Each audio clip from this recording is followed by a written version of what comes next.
God. The world's holiest podcast. God works in mysterious ways. Yeah. Yeah. How many times do people say that on your podcast? Like a lot? God works in mysterious ways. You're the first. Wow. Yeah. I just look at the camera. Very telling. Interesting. Yeah. Are you from Chicago? No, I lived there for 3 years. I'm from New Mexico. I'm from Albuquerque. Oh, you were only in Chicago for 3 years. Yeah, I was only in Chicago for 3 years. Did you start stand-up in New Mexico? Yes, I did. But when I started, there was one open mic on Mondays at like the back of a brewery, and they only give you 3 minutes until you prove yourself that you could do 5. And it took me a really long time because I was so terrified of going over. I thought that was the worst thing you could do. And I'm still like, okay, if I have a 15-minute set, I'll do 14 and 56 seconds. Like, wow. I'm just cuckoo. I don't know why I thought that was like the most important thing. I don't know.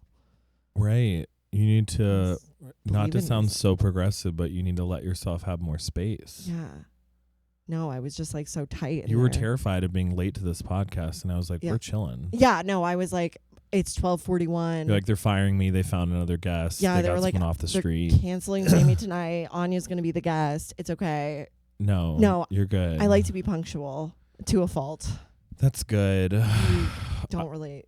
No. I grew up in Indonesia. Yes. And I don't want to blame it on that, but like they have this thing there called like jam karat, which means like elastic time. Yeah. And it's just like a wedding starts at 4 p.m. and people start shuffling in at 5:30. Yeah. And that's just how it is. Mm-hmm. I feel like it's a totally cultural thing. It is, but like, when you're at a different place, like I'm in America now and people show up on time to stuff. But also my family was just notoriously late to everything. Okay. And that's just how, I was a passenger in the car, Yeah, you don't have any control. But it does feel like such an entitlement thing. Like you're like, now people are like, no, when you're late to something, like it's actually disrespectful to the other person. Right. And you're saying my time is more important than theirs. Mm-hmm. And so it's something I really work hard on. Yeah. And I've gotten a lot better at it. That's great. Yeah, that's great. That's beautiful. I feel like I can be chill about other people being on time, like if it's a social thing, but if it's something like really important, I really try to be on time and be like my girlfriend was like, I just want to be on time, and I'm like, okay, if you're like 5 minutes late, that just means like you took longer to like make sure that you like are wearing all the jewelry you want, and you're like, you feel your best and look your best. Like that doesn't matter to me. Like that's cool. Like it's fine. I don't know. You took a little time for yourself. You took a little time for yourself. Well, also it sounds like you're in communication then, and you're being like, "Hey, we're good. We're good." I've changed the destination time for you. Yeah, I've adjusted it. Yeah. Yeah. It's hard. I have this feeling where it's almost like I do this with airports too. I try to show up as soon as possible so that I'm not waiting. Mm-hmm. No, sorry. As late as possible. As late as possible, so you're not just sitting there at your gate. But it's like, what's bad? It's like, what? And when I have meetings too, it's like if the meeting starts at 3, I want to get there at 2:58. Yeah. And it's like, what if I got there at 2:45? What is the worst thing that's going to happen? Nothing. It's giving time. It's for fine, but it's like my brain is like, what the hell would I do for 15 minutes? Sit in your car and stress out. Yeah. Yeah. I'm just gonna sit there. Sit there like just like an NPC, just nothing going on in your brain. Right. Yeah. It's like, yeah, that's okay. Yeah. You can meditate. You can meditate. Are you into meditation? In theory, yeah. Same. It doesn't really work for me. No, one thing that's interesting about meditation, which a friend was telling me recently, is like it's not really about sometimes I've done meditation and it like I can feel my brain tingle and it feels euphoric. Whoa. And then other times that doesn't happen. But like when you're doing meditation, it's not actually for that time. It's for the rest of your day, where it teaches you to pause and it like allows you to have like not delayed reactions, but not having abrasive reactions to stuff. I think that's really fair. Yeah, that makes sense. So you might do the meditation and be like, what was the point of this? Yeah. And then it's like you won't know the point, but it will show up in everything else you're doing. Yeah.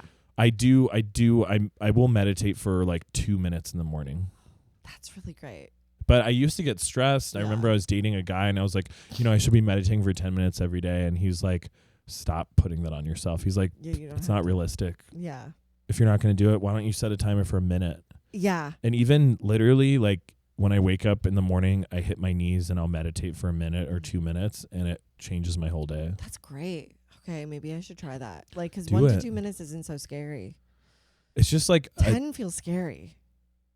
I don't know. For me personally. I mean, I know people who do it for 45 minutes, which is I don't know those amazing. people. Everybody I know is so neurotic.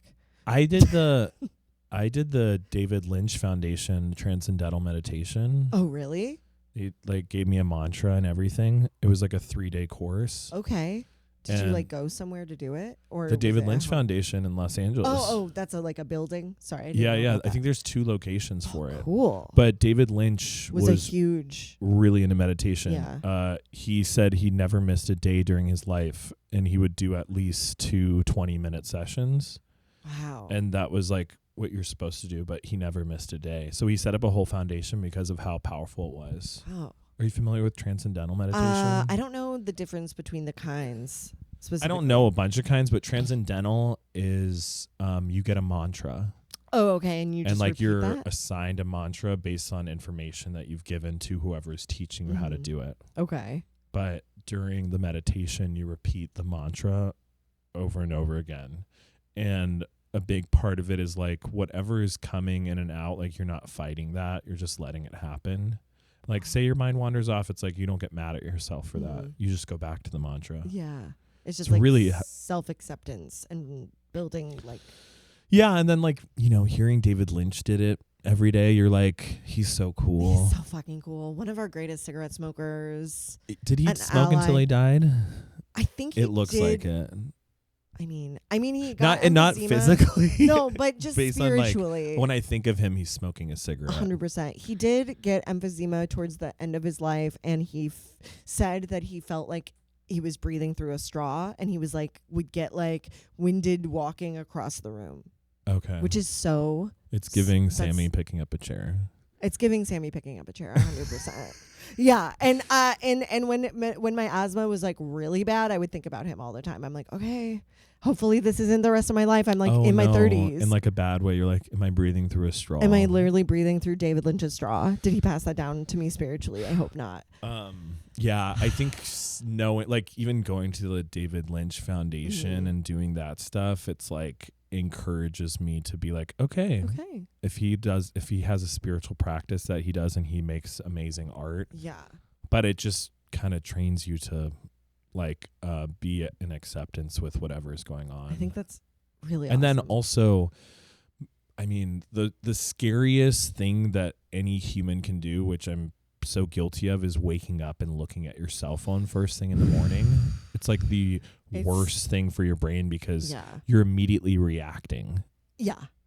You're not having original thoughts. Mhm. Like when I look at my phone, it's not like, how do I feel about today? It's immediately like, what do I think about this? Like, why is that This person event. doing this? That person got this thing. Mhm. It sets me into a spiral. 100%. It's like you open Instagram. That's like the big one for me. So you open Instagram and it's like 3 things that happened that are like the most cruel things or horrible things you could ever imagine. It's like somebody like wrote Right. the scariest shit ever. Yeah. I'm so guilty of that.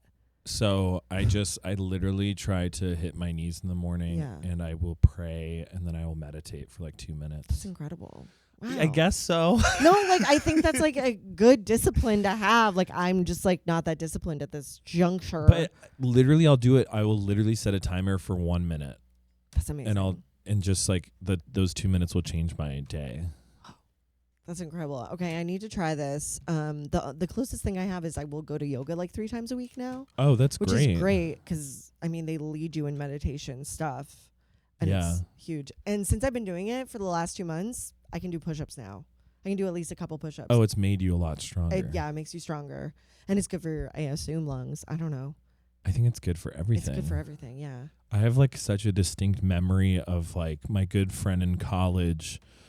I was so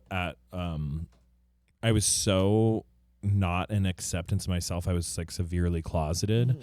And I remember we would go to yoga and I remember watching him just be so at peace and so present. And I just wanted to kick him in the back of the head because I was like, Jealous of that. and I'm like doing yoga and I'm like watching me present. I was like, how fucking dare you be present? Yeah.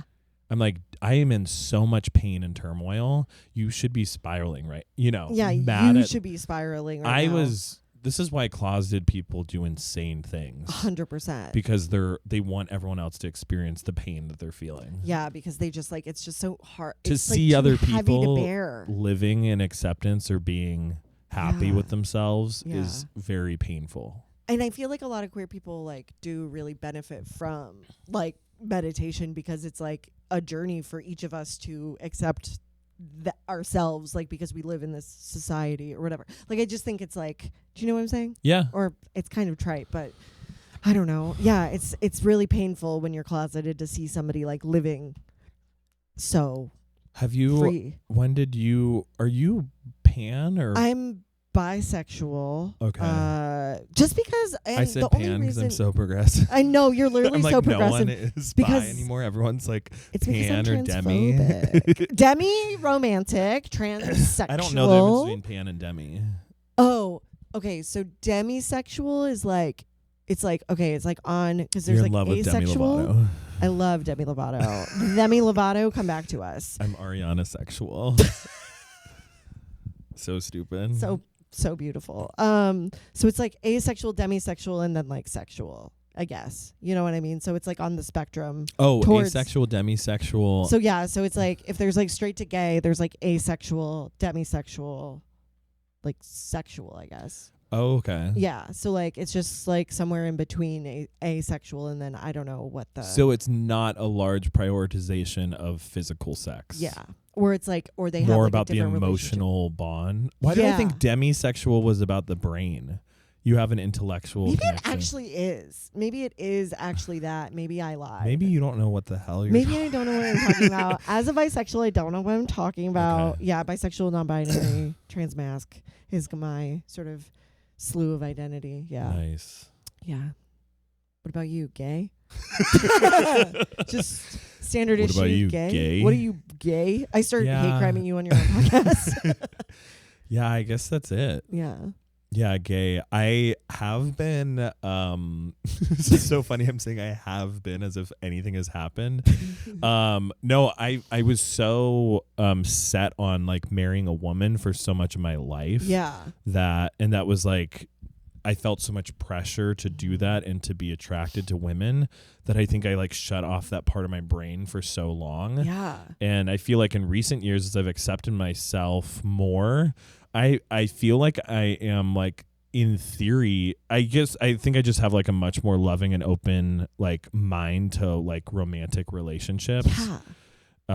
But even as I'm saying this, I'm like, I really realistically cannot see myself being with a woman. Yeah. But in the past, it was like so jarring and almost felt violent to me, where it's like, that's not, my body rejects that. And now it's just like, oh, that's just not really where I'm like geared towards. Yeah. Like, it's good to, I mean, even if you're like, realistically, I'll probably marry a man, like, you know, or whatever, or be in a long-term relationship with a man. It's like, I don't know, good to have that approach where you're like, well, anything could happen. But it does, I do relate to that. It's like, sometimes it's like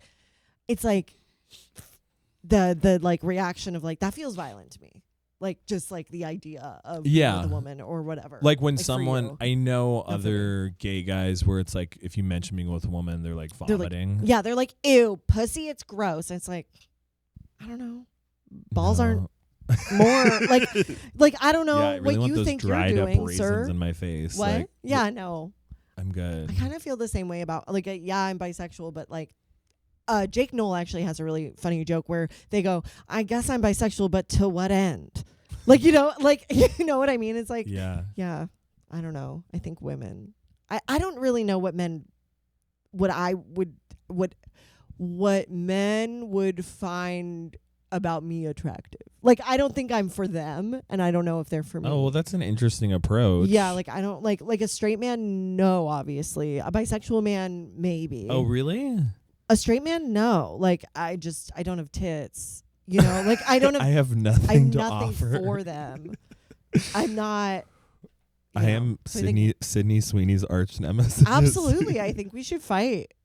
I would fight her. I wouldn't win, but I would fight her. Yeah. I don't know. She's so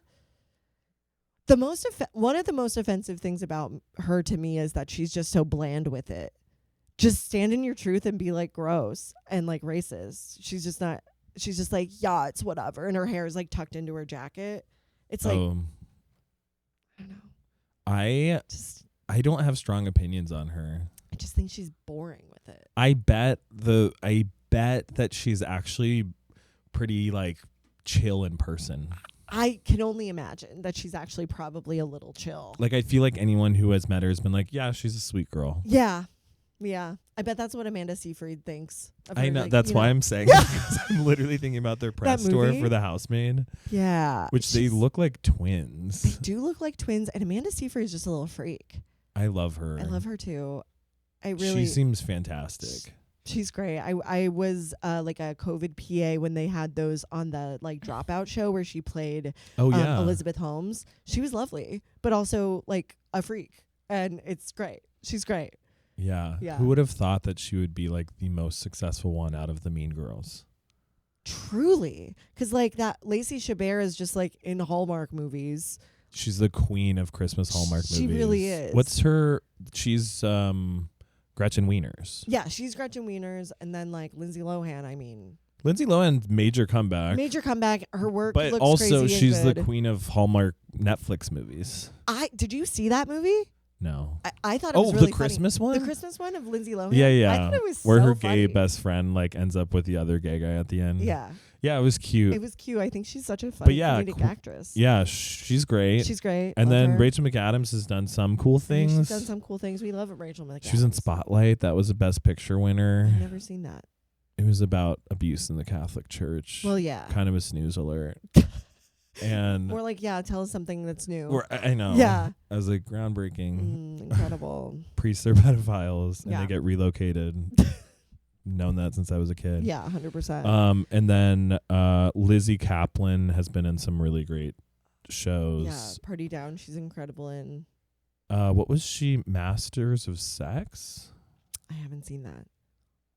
Yeah, she's been in some good stuff. She was in a Fatal Attraction reboot. But yeah, Amanda Seyfried won Best Actress in a miniseries for The Dropout. And was nominated for an Oscar for that David Fincher film that no one watched. Yeah, I couldn't even tell you what the name of that is. I can't either. It was in black and white. She's going to be in some movie about the Shakers. Ann Lee, The Testament of Ann Lee. Yeah, and I keep seeing like ads on my TikTok about it, and I'm like, nothing looks more off-putting to me than this movie. But I think she'll be nominated for some. Oh, she was nominated for a Golden Globe already. Oh, for that? Yeah. Whoa, I didn't know that movie was even out.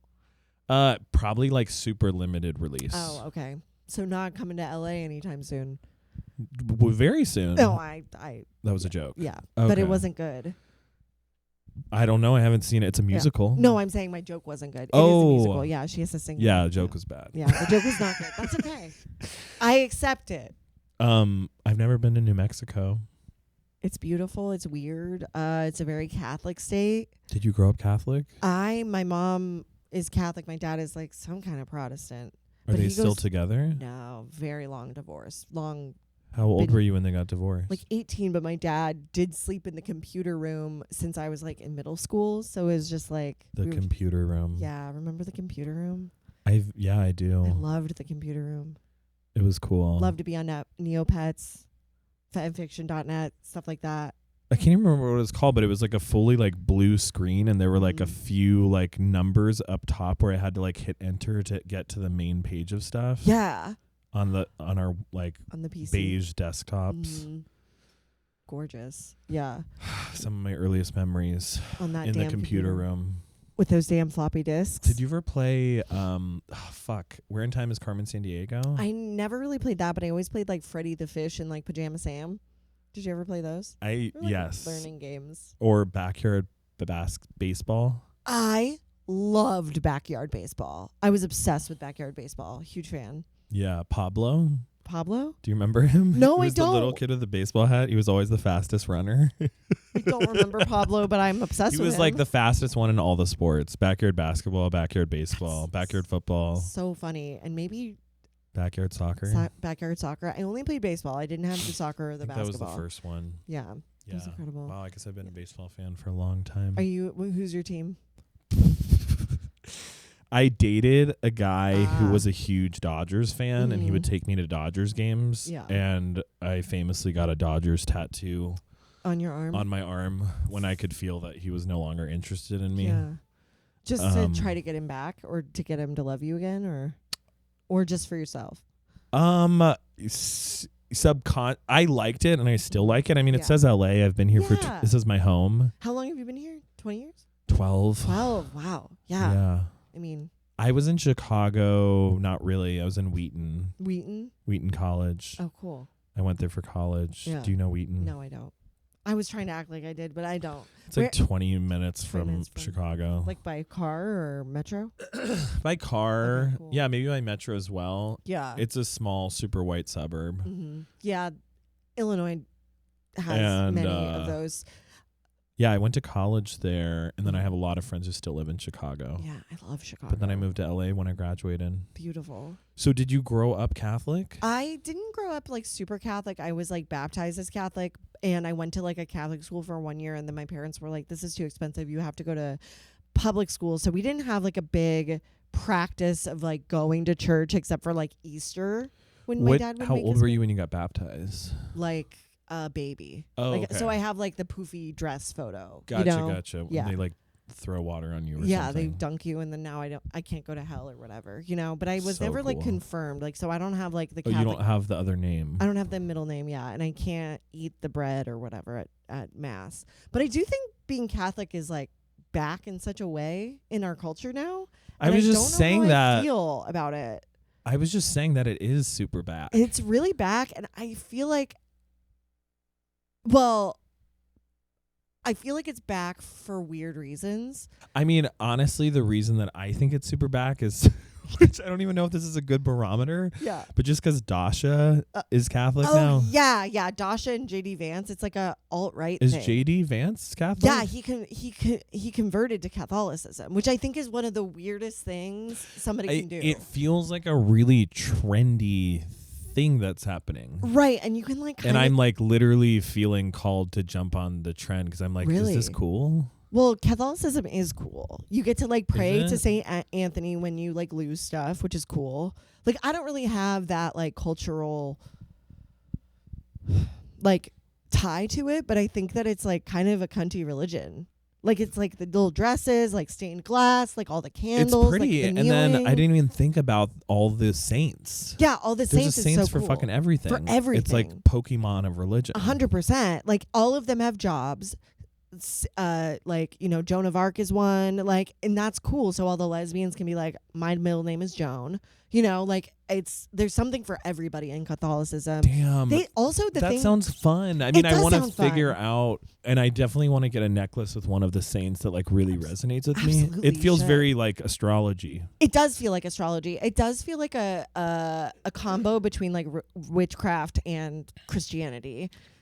Yeah, And like I don't know why I didn't that. I mean, because growing up, my mom converted from Catholicism to Christianity, and that was like a really big deal because I think when they were growing up, like kids would get in schoolyard fights about Catholic versus Protestant, which is so funny and feels like so. Like, just like some 1950s weird movie. Yeah. I remember my mom would always be like, we don't like the Baptists here because they don't like us because they don't think we're Christians. Right. That was our Bloods and Crips. No, literally. That was like the Bloods and Crips of New Mexico is mega church or Catholic. Like 100%. And so those funny. mega churches are fucking scary. I mean, I've been to so many mega churches. I just didn't really understand. I always had like a problem with them. I was in like a very specific sect of Christianity because I was like in a born again Christian missionary community in Indonesia. Yeah. But like we were taught that like there were very few people who actually really understood the gospel and were like living by the way of Jesus. And so a lot of people were like fake Christians. Yeah, obviously your sect was like the correct one is what you were taught. Which is so, I mean, and I remember being like, wow, how lucky am I that I got put in the right one? Right, because you're a kid and you don't know. But then it's like wait, what? When you're older, you're like, wait. But then why would like God make all these different... Like I got selected to be in the right one and it determines eternity? Right.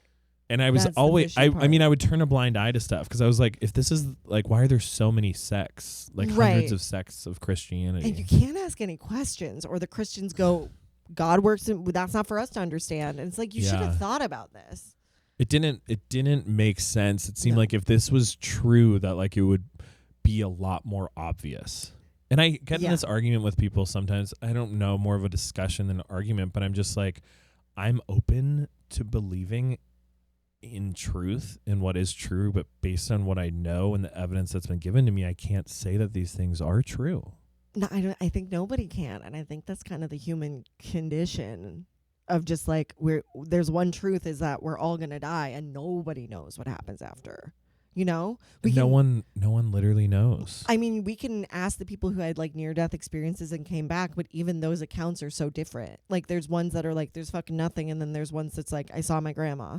You know what I mean? Yeah. Like it's like, or I saw the white light and I saw God. And it's like, I think that's just like whatever our subconscious I also I do wonder with that, like if there is some chemical in our brain that is bringing up all these like repressed memories, and it's Right. like kicked off, you know, almost like you're doing like DMT or Right. something. That's what they say, right? It's the same. that when you Have you done die- DMT? No. What's DMT? That's not Molly, right?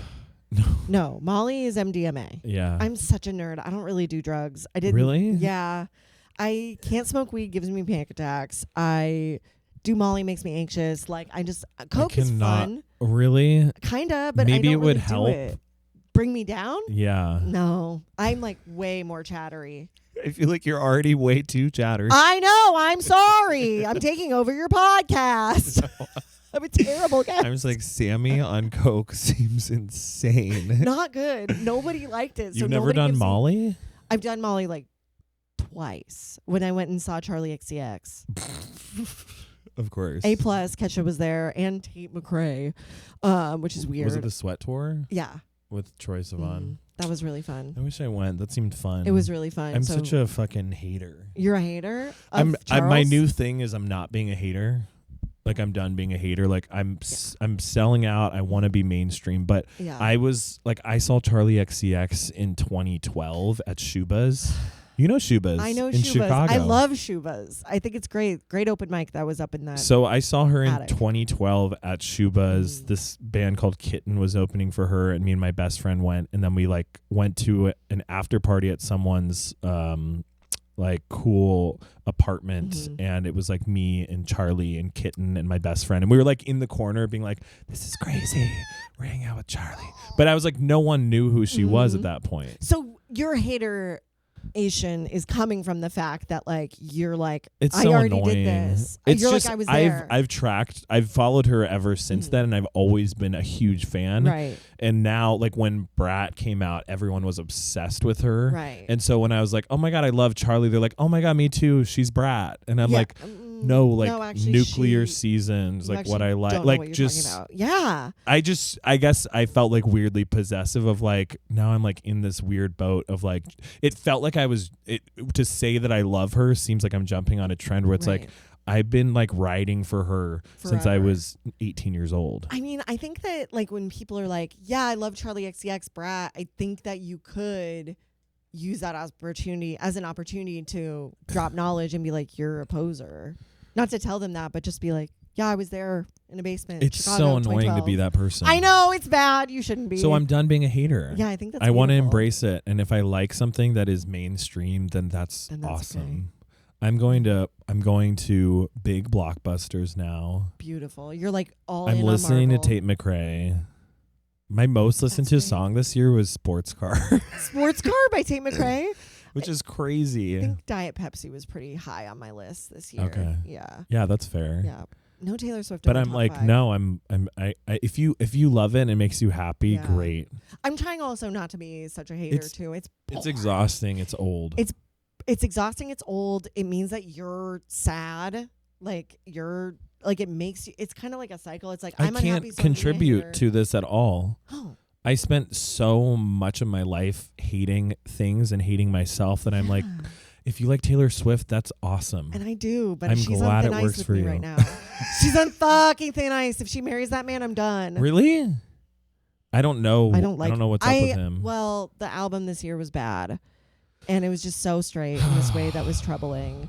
And I miss the girl I thought I knew. And I know it's totally parasocial. I was so excited for a full like Reputation album again, which is my favorite album. I love Reputation. And I was like, at some point when people were just like clowning for it so hard, I was like, she's not giving it to us. And then she was like, I'm not giving it to you. And I was like, yeah, you're my best friend. I know exactly who you are, bitch.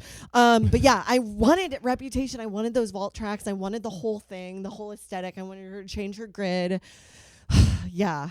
Yeah, it's not upsetting. what we got. It's sad. It's sad that we don't get that. Yeah. But I think it's the most basic thing about me is how much I love Taylor Swift. But I've also been here since like read into 1989, which obviously there are people who have liked her older stuff than that, but you know. The first song I fell in love with by Taylor Swift was Enchanted off Enchanted of Speak was Now. So good. Yeah. It was so good. I mean, I had listened to other songs and liked them, but Enchanted is one that like I would play in the shower. Yeah. It could make like, me cry. Yeah. Do you know who that song's about? Emma Stone. It's not. No, it's about the Fireflies guy from Owl City. Okay, I was gonna say, wait, am I wrong? No, I mean that's the people who think she's gay think it's about Emma Stone. Oh, but I think it's probably about the Fireflies guy. They're good friends in real life. They are. She like helped her cast her choreographer for the Eras tour. Oh, nice. Yeah.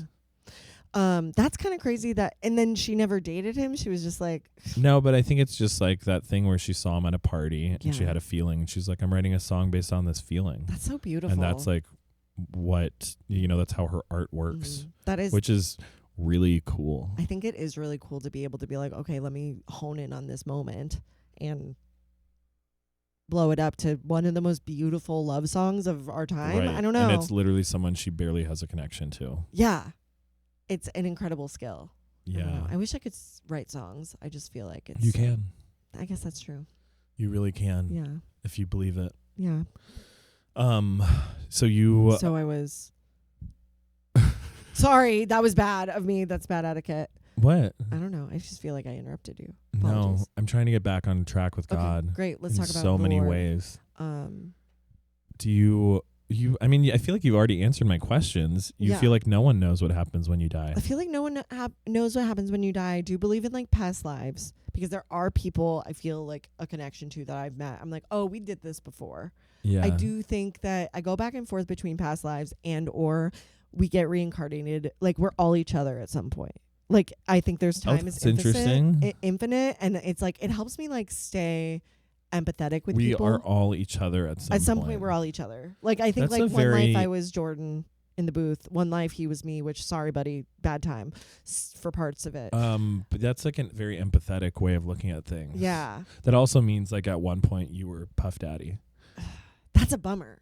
But yeah, I mean, it's your belief system. I know. I didn't think that hard about it. I guess. Yeah. I mean, that's like all what like Star Wars also means is you about are too. Sydney Sweeney. I am Sydney Sweeney, and I am Taylor Swift, and I am all those mediocre white girls. It's all in me. Yeah, I think we just like. I think the point is we just like have more in common than we think we do. You know, and I think I don't know if I believe in like. Well, I don't really believe in like God in the Christian way because I just like had to not because I it was really stressful to me as a kid. I like really got into these cycles about being obsessed with going to hell, and then one day I went, oh, I don't have to believe in hell if I don't want to, and then I just stopped believing in hell, and that was really helpful. And you were able to just do that? I just was like, I have to because I'm driving myself insane. Okay. Because I don't even think it was a gay thing. I think it was just like I just wanted to be, I was the oldest child. I just wanted to be so good. I have like best little boy syndrome, you know, like totally. Yeah. And I just like wanted to be so good and so perfect. And I just like was scared about doing anything wrong. Punctuality, you know, like A's in class, like I could never fail anything.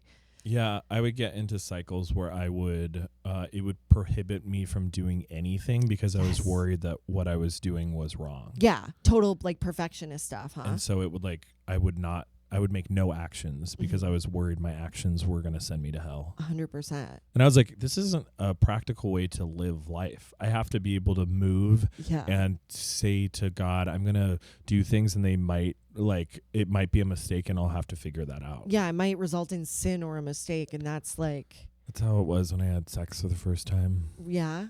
I literally said to God, I was like, I'm going to do some things and you can you can figure out what that means for eternity. Yeah, avert your eyes, man. And God was like, you just jerked off with a butthole. You're fine. Yeah, you're good. You're good, man. I don't care. I don't care at all. And that's the other thing is I can't like imagine God caring about some of this shit. Like he doesn't care if you're gay or we're gay. Like in my head, like if it's the Christian God, he's got other stuff to do. Like I just think he's like there's more bureaucracy he's like dealing with. I mean, the Bible talks about caring for orphans and widows more than anything else. Yeah, And it's it's the like poor. I can't care about what's going on in West Hollywood. No, certainly not. Other than the wealth problem. Other than the wealth problem, like other than billionaires and like data centers Yeah. being built, like I don't really think abortions. You think he cares about abortions? I get if he was like, not my favorite thing in the world, like Yeah. that results in more paperwork for me and the angels. And girl, I get it. Like that's like the way I think about that's it. like I've done this bit before, but I'd say like because growing up I was always told that if a baby dies that it goes to heaven. Yeah. So I was like, wouldn't you believe Wouldn't you be happy about that? that you'd be wanting to abort every baby? Right. If you think it goes to heaven, like you're just like scoring points left and right. Yeah, you're scoring points left and right for heaven. And at some point, like, do they tally the points for heaven and hell and one wins? Like, I don't know. that's a question I have. I don't know. Abortion, I think, is. I mean, I don't even know if I want to open that can of worms. I guess I could just see. I don't know if God would. I don't know God's opinion on abortion. Right, same. But I guess I don't know enough about the science. I do think that like a woman should be able to choose what she wants to do with her body. Yeah. Yeah, and I think that, it's such a like. But I do think. You do think the soul's in there? I don't know. Okay, yeah. I do not know. Right. But also, this is horrible. I don't really care. I have like bigger fish to fry. I'm. Yeah, like literally. And I guess the way that I think about it is like I can see a person outside of my house starving and homeless, and if me and my friends aren't willing to do anything for that person, like what makes me think that like it's our job to like dedicate our life to preventing someone from getting an abortion. No, 100%. If the church spent as much time trying to help like the orphans and the widows and the homeless as they do trying to prevent abortions, or spending as much money as they do trying to prevent legislation of abortions, there would not be homeless people. There literally wouldn't be homeless people. I don't get it. Also, the big thing with that too is like, why are you so obsessed with procreating? Because there was one verse in the Bible that says like, what was it? What is this fucking verse? What is Be fruitful and multiply. Yeah, be fruitful and multiply. There's one verse in the Bible that says, like, why are you so obsessed with procreating? Because there's one verse in the Bible that says, be fruitful and multiply. Right. But, like, what about all the kids who need to be adopted? Yeah, what about, if the church, I think there was some crazy statistic where it was, like, if, like, in Brazil, there's so many orphans and there's so many churches, and if every church in Brazil adopted one kid, there would be no orphans. But instead they're like, we need to keep multiplying. That's insane. If you're a real Christian, I think you should adopt. Yes, I agree. Like, I think you should adopt. That's my opinion. I think your tithe. I think that's the most Christian thing you can do. I think your tithe needs to go to the homeless. I think your tithe needs to go to fucking feeding children in the community that you live in, or sending it overseas, but not in a missionary way. I think that, like, we should be helping children. We should be welcoming them into the community, and we can't be judgmental of their choices in like a gay way or whatever, or trans way or whatever. It's like, I cannot care about the gay or the trans way. It's just so boring. Not enough time. It is boring. It's boring. I'm like, it's really boring. I'm so tired of hearing about it. If they just admitted that what they think about it is that it's a little icky to them, we would all be having a more honest conversation. Totally. Because that's what it comes down to. Or it's a little hot to them. It's a little hot to them. That's why Dave hot. Chappelle is like, trans people. He's mad that he's attracted to trans women. I believe that. Totally. Maybe that's a like lot not of people are. I know so many people in recovery from drug and alcohol addiction who would drink and do drugs because they could not accept that they wanted to have sex with trans people. And the only way that they would do it is if they would get themselves completely obliterated. Yeah. And then once they got sober, they're like, oh, I'm just into trans people. Yeah. And they're like, so now I can just do that sober. They're like, I was masking this for so long, Yeah. and it was driving them to do drugs and drink. You're like torturing yourself. Yeah. Just because you can't accept yourself. Because you think trans people are hot. hot. Great. Get again bigger fish to fry. Yeah, like get over it. Who cares? You think a trans person's hot? I don't care. Nobody cares. And I don't want to hear about it. Do it. Yeah, just fuck. Have a nice time. Fun. They're people too. Like very genuinely. I don't care who anyone thinks is hot. No. I mean, unless we want to like chat about it. Oh, that guy's hot. Great. Right. That's fun. That's just goss. That is goss. Yeah. Complete the sentence. God hates. God hates it when you're being cruel. I was looking for a one-word answer. Oh, God hates cruelty. Okay. Yeah. Sorry, you were like, actually edit the sentence to make it more succinct. Economy of words, bitch. Yeah. God hates cruelty. That's pretty succinct. Yeah. Okay. Yeah. Were you looking for a type of person? No, Okay. I'm just trying out something new. Oh, I think that's beautiful. It was my play on God hates fags. Should I have said that? No. You want me to say the F slur on Unless you think it is. television? No. Unless you think it's true. I think some probably, but not because of that. I don't think he's. You're like same, but that's because they're annoying. That's because they annoy the shit out of me, and they're sometimes misogynistic, and I don't love that. They'll sometimes get my pronouns wrong and then apologize all night, and I don't need that to happen. You're like, great, you mispronoun me. I don't care. I'm like, no, just correct it. Everybody makes mistakes. Everybody has those days. Yeah. Hannah Montana. Have you ever had a spiritual experience in pop culture? In pop culture, like something that made me feel connected to spirituality? Yeah. Could be a music video, could be a scene from a movie. Oh. Judas? The Lady Gaga video? Yeah. That and Alejandro, extremely hot videos. Alejandro's the one. Oh, yeah. Interesting. Alejandro's the one with the guys in fishnets and heels. Yeah. Which was a huge deal. People were mad about Judas too. People were gagged before people were gagged. 100%. That was the first time people were gagged. I was like that video through the first book. I remember I was still closeted when Alejandro came out, and I was like, I couldn't comprehend how gagged people were because being gagged wasn't a thing yet. But I was like, people are gagged. People are gagged and upset. It was definitely those two videos because Judas was awesome. Judas for me, I loved it. Really? For me, Judas was a little Ricky Gervais on the cross for me. Do you know what I mean? Do you know the cover of Ricky Gervais being like wrapped around the mic cord on a cross, and he's like, I'm an atheist. And I was like, cool.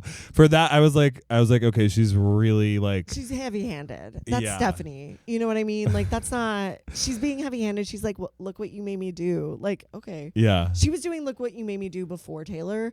But I liked it because I think it was at the same time in Albuquerque they like a big abortion bill was like on the ballot, and they would like drive around in these trucks that had like aborted fetus innards on the trucks, you know, like as advertisements for the thing. Did not pass, and it was like a big thing at the time. I like that Judas pissed off people. I like that it like pissed off an agent of chaos, the Catholics and the Christians. I like that about it. Liked that. I did like that, but I think more so Alejandro really spoke to What me. is amazing to me, well, it's kind of like what everyone I feel like has to do to it's like she did this thing that got her so much attention and was so out there, but that's not who she is at all anymore. Now she's reaching a way more mainstream audience and has pulled back, but back then it was like she wasn't even human. No. She literally was a chaos machine. She was on talk shows saying, I have a big dick. Yes. She was like, why does that matter? Yeah. And we needed that in like 2008. Like we really did. But now she's very poised and like,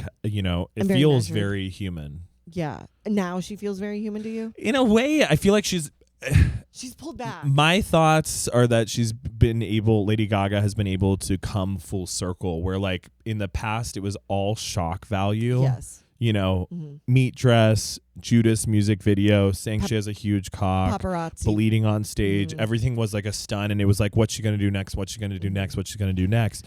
And at some point, that's not sustainable. No. And then she was like, I think did something it's very hard to achieve, but to be able to come back to where people aren't expecting you to do the most insane thing. Yeah. And you're able to just be like a functional pop star. Yeah, you can just write a pop song. You can just like write a good love song. And you don't have to be Yeah. like shitting out of your anus and your eyeballs. You don't to make people gag. No, you can just like write a good I think Mayhem song. is like her best received album ever. I really, really like it. It's really good. I was apprehensive at first, and I was like, oh, this is just good pop music. Yeah. And we need that. And she did it without shitting out of her anus. Yeah, she did it without shitting out of her anus. She did it without like all these stunts, but it is still like very much like a Lady Gaga album. Like I she's think not what she has done in her career is like very hard to achieve. 100%. I agree. And she's a good actor maybe too. I don't know. Honestly, Joker 2, I watched. Did you watch it? I did not. I saw it before. should've. I saw an early screening, so Whoa. I didn't know how bad it was going to be. Mhm. She was great. She's she in it was. for like 12 minutes of 2.5 hours. That's fucking crazy. She's in it so briefly, and she was great. Like, they gave her nothing. They literally gave her nothing to work with, and she's just like a mentally ill patient at like a hospital. She plays a rich girl Yeah. who goes to a mental health facility for attention. Yeah. Oh. And so Because she plays wants to Harley have Quinn, she right? wants to have a storyline. She wants to have an experience. Like And she's then like she meets a guy who is insane, Yeah. the Joker. Yeah. And then she's like, "Oh, if I team up with him, I will have an experience." Yeah. She wanted to have like a page in her book. Yeah. And then like he goes off the deep end and she's like, "Actually, like I'm not too legit to quit. Like Mhm. I'm quitting." Like I'm done. Like I'm actually quiet quitting. Yeah. Does he push her into the vat in the movie? She doesn't turn into Harley Quinn in this No. movie. Okay, so it's less like superhero-y. No, It's it's like, more I like about mean, the other than it humans. being a musical, it is like way more grounded in reality. Sure. That's very funny for a musical to be grounded in reality. All right. Well, thank you so much for being on the pod. Yeah, thank you so much for having me. See you in heaven. See you in the Lord's house, heaven.